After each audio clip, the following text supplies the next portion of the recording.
This is a story with a beginning, middle, and end, though to begin, we must start in the midsection with the primitive lesson, following the illuminative glossal procession out of heaven into the apostles' elevated haven.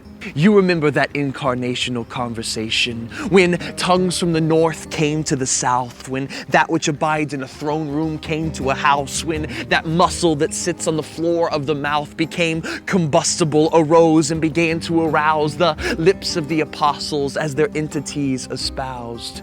You remember that day in the upper loft, that day when the line between utterance and understanding was finally crossed, the day when the fusion of dialect and discernment was finally embossed, the day linguistics language ended and Babel lost. It's the first day man spoke undivided since he was formed from the dust. It's the day our tongue's chains were broken, when language finally paid its pent-up cost. It's the day that was called Pentecost, when Peter hawked up the gospel for the first time ever chronicled. He brought this inexplicable spectacle that was only recently made communicable. But the crowd was multilingual, and Peter, a Hebrew, only spoke the language of his people.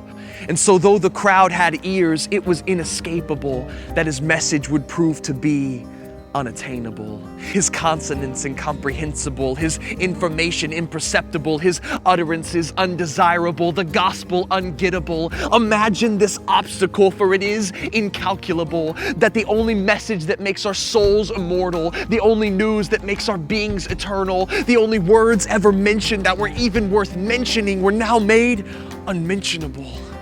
But that didn't stop God from getting a little Pentecostal. For those flaming tongues from heaven left their impression. Those embered muscles from the stars left their marks. For when the apostles opened their monosyllabic harps, some miracle did impart. So that when the people heard the words as the disciples made their remarks, the people heard it in the language that they learned when their language first got its start. And so the people heard the gospel, and the people were cut to the heart. And so it has been ever since the event that marked the genesis of evangelism's arc. It is vocabulary that guards men's ears from hearing the gospel's sharp dart. Therefore, it is with dialect we must do battle. It is semantics we must bombard. For even our enemy knows to hear the word in your heart language is to hear the word in your heart. But this is just the middle.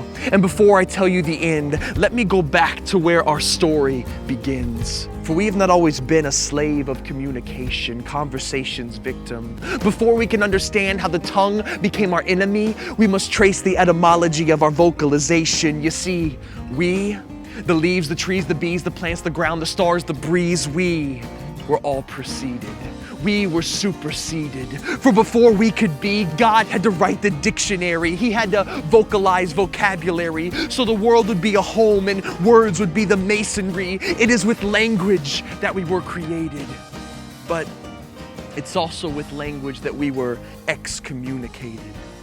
For it wasn't how the fruit shined or because it was sacred that motivated Eve and Adam from God's law to be emancipated. No, it was the words of a serpent. It was a snake's articulation that instantiated the sentience of rebellion in the mind of God's first cultivated. Yes, it was language that persuaded all mankind to be gated from the garden, and it would be language that would drive all mankind into further dispersion. For after Eden's desertion, mankind became a rabble, rebelling against every law of God with which he could grapple. Then man became a city to which all men traveled to show their power through a tower that would later be called Babel.